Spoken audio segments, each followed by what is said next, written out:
The following is a DW Ancient Egypt production. In the last episode, we discussed the Third Dynasty and observed the advancements toward the pyramid complex. We begin this episode on Pharaoh Sneferu, the first king of the Fourth Dynasty. He created 3 large pyramids which set the standard for true pyramid construction, making him one of Egypt's greatest rulers. The topics of this episode include Pharaoh Sneferu, the Meidum Pyramid, the Bent Pyramid, the Red Pyramid, the Pyramid Complex, highlights of Fourth Dynasty art, and the Westcar Papyrus. Historians suspect that princesses regularly fought over the succession to the throne. Each ruler had several wives, and the sons of different mothers could allege to be the legitimate heirs, each possibly with the support of diverse lobbies in court. Our understanding of these events is greatly hampered by the fact that we often do not know the exact kinship between the members of the court whose names appear in the sources. But the current tentative reconstruction of the royal families suggests that disputes were frequent in the Old Kingdom. Sneferu's ascension to the throne and the start of the Fourth Dynasty, for example, seems to have been awkward, as his relationship to the last king of the Third Dynasty is unclear.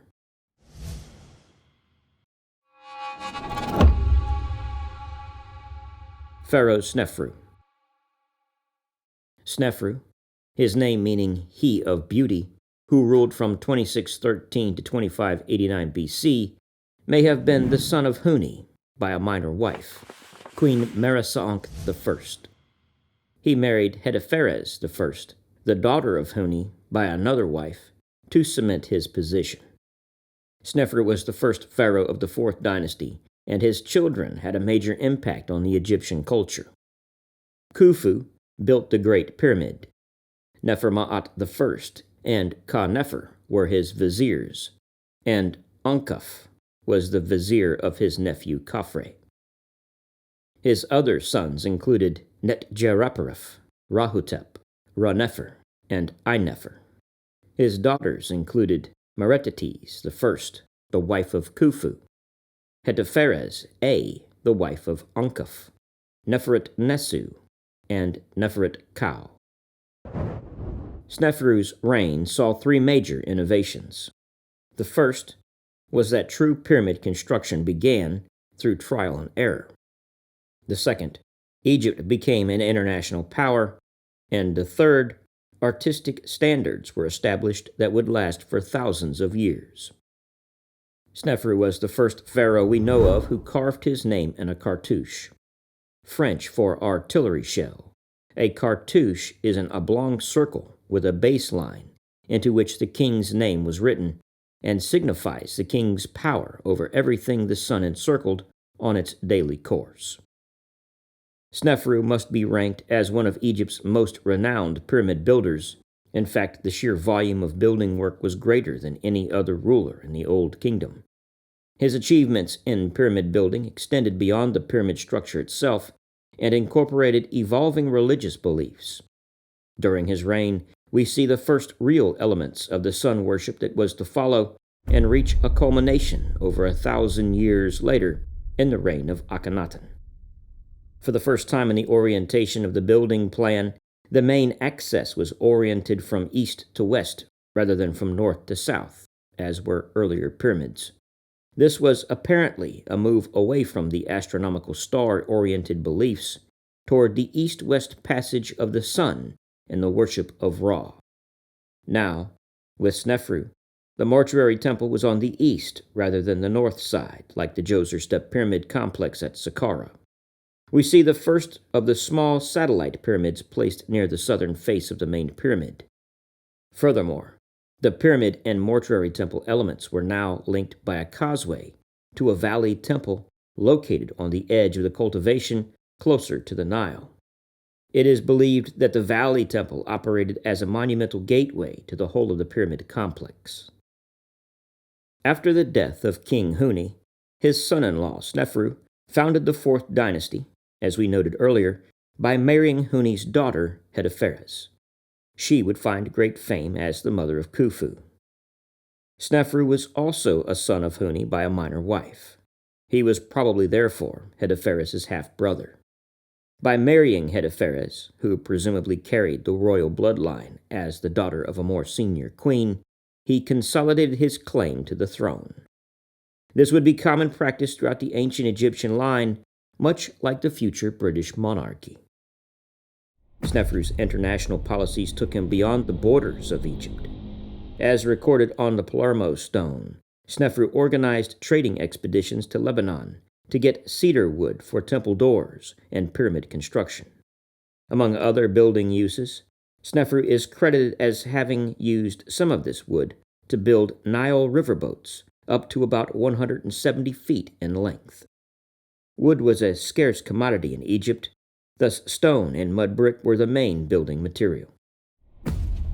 Like the previous pharaoh, Sneferu also sent expeditions to the Sinai to mine copper and turquoise. There were considerable difficulties in mining. The organization for such a trip was considerable in itself, not to mention the demands made by the summer heat, which was incredibly hot. Average temperatures were around 115 to 120 degrees Fahrenheit. An army was needed, since these expeditions were in foreign, dangerous territory. Inscriptions in the Sinai call Sneferu the smiter of barbarians. Later, during the Middle Kingdom, the Egyptians created a temple for miners on top of the mountain, which was dedicated to the goddess Hathor, Our Lady of Turquoise. At this site, called the Temple of Serabit el-Kadem, Flinders Petrie discovered a small sphinx made of red sandstone, which has two intriguing inscriptions on its base. These were written in Proto-Sinaitic script. The precise origins of the script remain uncertain, but the inscriptions bear witness to a key phase in the early development of alphabets, in which the symbols represent sounds. And so the Sphinx gives us one of the oldest surviving examples of the first stages of the alphabet we use today. A campaign conducted in Libya records 11,000 captives and 13,100 head of cattle. According to the Palermo stone, he also campaigned militarily against the Nubians. The expedition to Nubia was a very large campaign. The Palermo stone records the capture of 7,000 prisoners and 200,000 head of cattle. The population of Nubia was never very great, so this was perhaps a rather substantial depopulation of the area. Not only were these campaigns against Nubia initiated to obtain raw material and goods, but also to protect Egypt's southern borders, as well as the all-important African trade routes.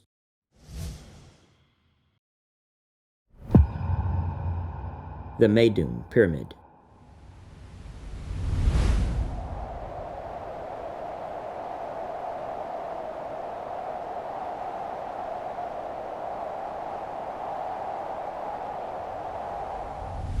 Pharaoh Sneferu made a drastic move away from Saqqara by constructing his pyramid at Meydum, on the edge of the Fayum, 50 miles south of Cairo.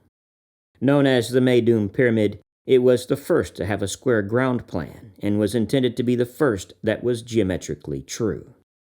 Due to a lack of bonding to the keystones that had originally filled in the 7 steps, and because the outer layer was founded on sand and not on rock, this pyramid collapsed and did so violently.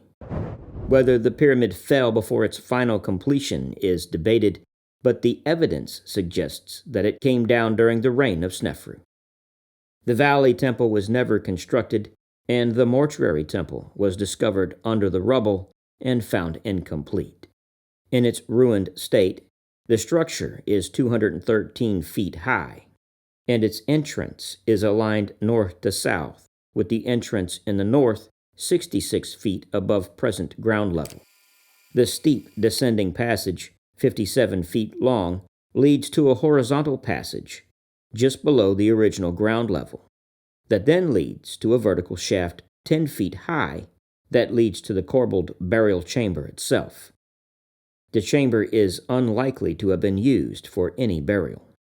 The walls were only partly polished. 2 stelas inside, usually bearing the names of the pharaoh, are missing inscriptions. The burial chamber inside the pyramid itself is also incomplete, with raw walls and wooden supports still in place, which are usually removed after construction. Affiliated mastabas were never used or completed, and none of the usual burials have been found.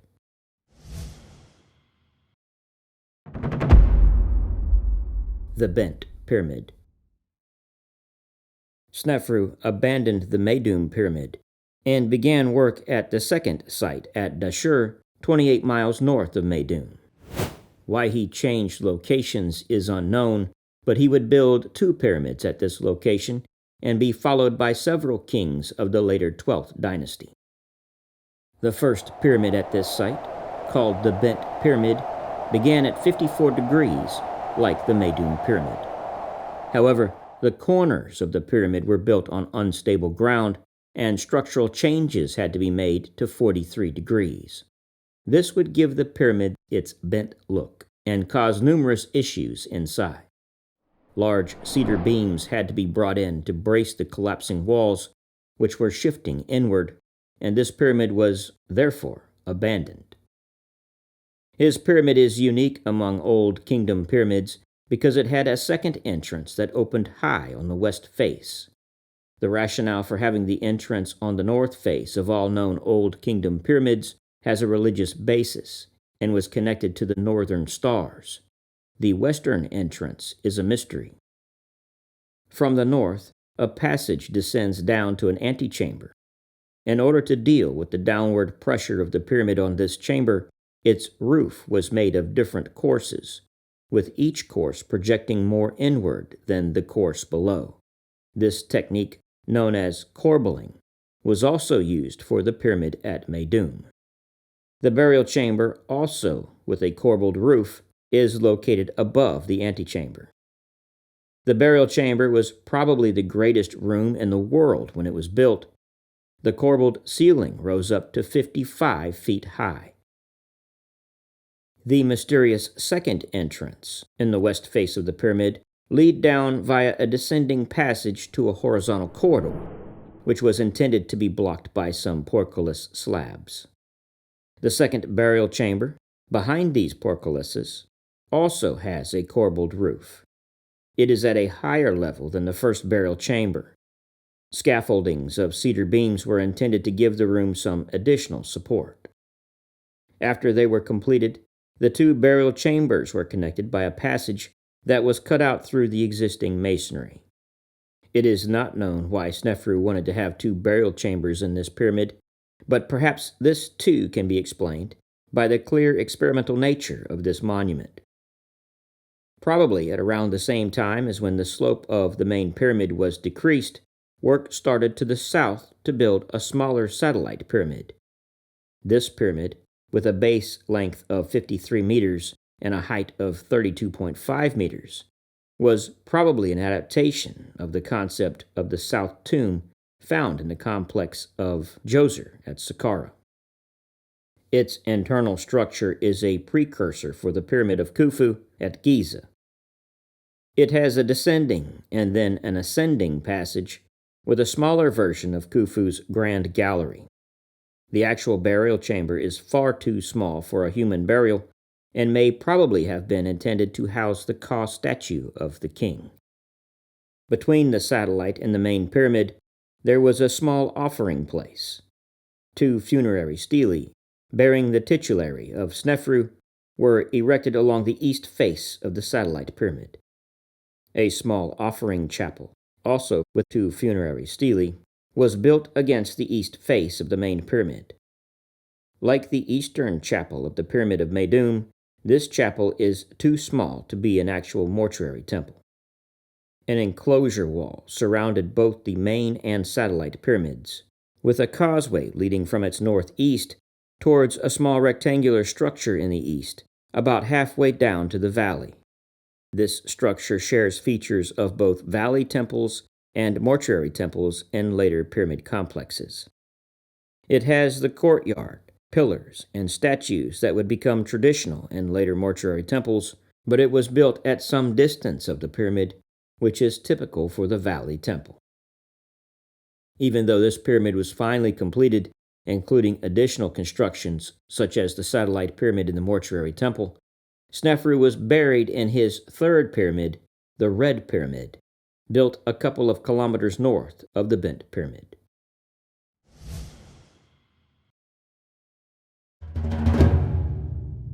The Red Pyramid. Sneferu's final pyramid, the second pyramid at Dashur, is called the Red Pyramid and is the first true pyramid in the world. This pyramid takes its name from the color of the stonework in the evening sun. The Red Pyramid, also called the North Pyramid, is the largest of the three major pyramids located at the Dashur necropolis. The Red Pyramid was not always red. It used to be cased with white Tura limestone, but only a few of these stones now remain at the corner of the pyramid's base. During the Middle Ages, much of the white Tura limestone was taken for building the city of Cairo, revealing the red limestone beneath. Perhaps of greater importance is the fact that some of the casing was dated. This not only gives us clues to how long the pyramid took to build, but also the sequence of work that took place. From these, we know that the pyramid was probably begun around the 22nd to 29th year of Sneferu's reign. Other dates tell us that 2 years later, 6 layers of stone had been constructed. Within 4 years, 30% of the pyramid had been completed, and the entire complex was finished in about 17 years. Like most Egyptian pyramids, the only entrance is on the north side that leads to a 206-foot passageway that descends to the first chamber. The first chamber has a corbelled ceiling with a height of about 40 feet. All 3 of the chambers in this pyramid have corbelled ceilings.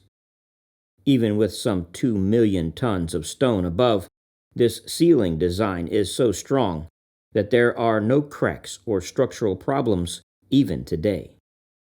A short passage on the south side of the first chamber leads to a second chamber. These first 2 chambers are at ground level, while a third chamber is higher, built within the masonry of the pyramid itself. The second chamber is unusual in that it lies directly under the apex of the pyramid. It is one of the only pyramids in Egypt to have this design layout. The final chamber, with its entrance passageway about 25 feet above the floor of the second chamber, is where Sneferu was most likely buried. Queen Hetepheres' original tomb was most likely located nearby. It was really Pharaoh Sneferu who showed the world how to build pyramids. There were disasters, but he never gave up. He would be remembered by later Egyptians as one of Egypt's greatest pharaohs, and future kings would attempt to model their success based on his reign.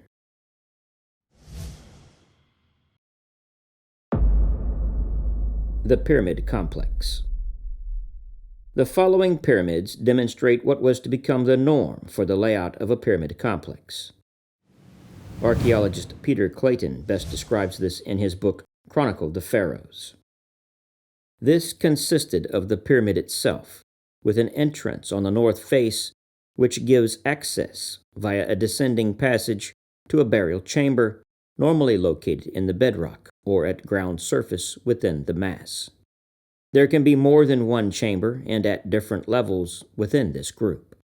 On the east face of the pyramid is a small pyramid or mortuary temple. From this, a causeway runs down to the edge of the cultivation where the Valley Temple is located. Very fine reliefs are usually a feature of later examples of these buildings. The early pyramids were built differently from the later ones. During the Old Kingdom, these constructs were made of stone blocks, while those of the later Middle Kingdom were made of mud brick cased in limestone. As a result, the Middle Kingdom pyramids were smaller and did not last. The early structures usually had a core of local limestone, cased in an outer layer of better quality limestone or occasionally granite. Granite was also traditionally used for the royal chambers inside the pyramid. Up to 2.5 million limestone blocks and 50,000 granite blocks might be used to construct a single pyramid. The average weight might be anything up to 2.5 tons per block, with some very large megaliths weighing up to 200 tons. The capstone at the top of the structure usually consisted of basalt or granite, and if plated with gold, silver, or electrum, which is a mixture of both, would temporarily blind observers with its reflection in the sun. Based upon the excavation of a series of workers' cemeteries discovered during the early 1990s, archaeologists now believe the pyramids were built by tens of thousands of salaried workers and craftsmen who were lodged in huge encampments nearby. Today, the pyramids stand isolated in the desert, abandoned when the last tourist leaves, but in ancient times that was not the case. The mortuary complexes were meant to provide the dead with offerings and eternal reverence. In reality, that ideal was never realized, and cults ceased typically after a couple of generations. In the beginning, however, these temples needed personnel to perform the religious tasks. Priests were assigned to those duties and shifts and had to move into the complex. They set up residences near or inside mortuary and valley temples and built themselves shelters. Their presence and natural decay caused damage to the temple architecture, which they tried to patch up with wooden beams and bricks. Over time, these buildings became dilapidated, and the stately monuments we may imagine became a part of small villages, and these temples housed people who cooked, washed, discarded rubbish, and so on, creating a sort of homeless camp. It was impossible for Egyptians in later periods to maintain all the Old Kingdom monuments, and most of them were deserted. Some had a special appeal, however, and remained important. Djoser's complex at Saqqara was a pilgrimage site from the New Kingdom on, with many visitors leaving offerings, especially to his architect Imhotep. On the plateau around it, people from the Middle Kingdom into the Roman period built tombs, and from the New Kingdom on, the mummified Apis bull was buried there. Ramesses II started underground galleries for the animal's burial, which continued to expand into the Roman period.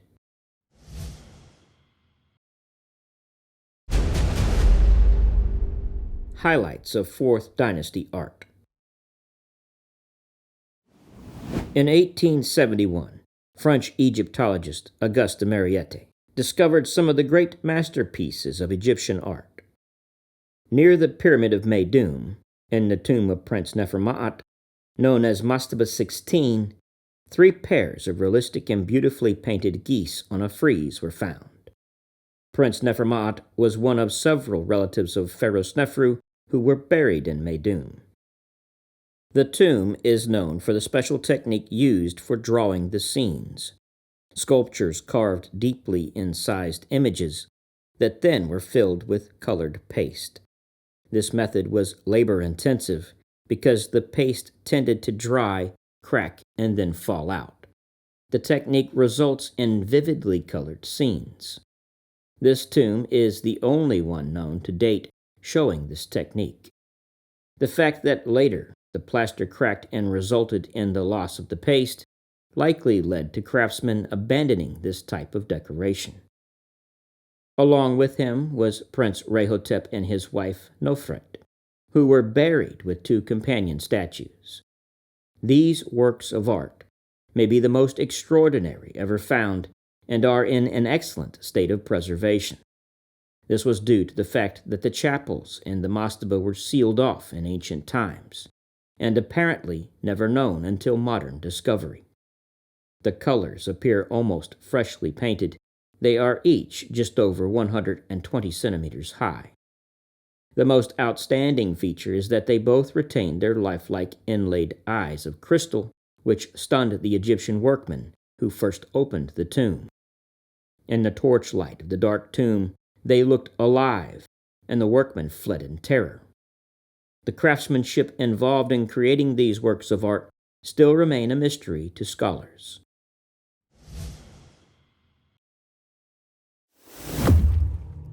The Westcar Papyrus. The Westcar Papyrus, also known as Three Tales of Wonder from the Court of King Khufu, is composed of 12 rolls of papyrus written during the Hyksos period, but recounting stories which are thought to date to the Middle Kingdom. It centers around 4 stories told to the Old Kingdom Pharaoh Khufu by his sons, and a final section telling of the birth of the first 3 kings of the 5th Dynasty, Userkaf, Sahuri, and Nefer-Urkare-Kaukai. Some commenters have ventured that the poor handwriting and high number of mistakes in the text suggests that the papyrus was a copy done by a student as part of his studies. The Westcar Papyrus contains the earliest personal account of a king and features Sneferu. The papyrus portrays Sneferu as an accessible pharaoh. The story is narrated by Prince Bofre, son of Khufu. It begins with Sneferu feeling bored while wandering through the palace. Seeking a solution, he summons his chief lector priest for advice. The priest suggests taking the king out on the lake and having him rowed by some of the young palace ladies. Intrigued, Sneferu agrees and adds a playful request for the women to row while wearing nets given to them after removing their clothes. The king finds joy in watching their rowing.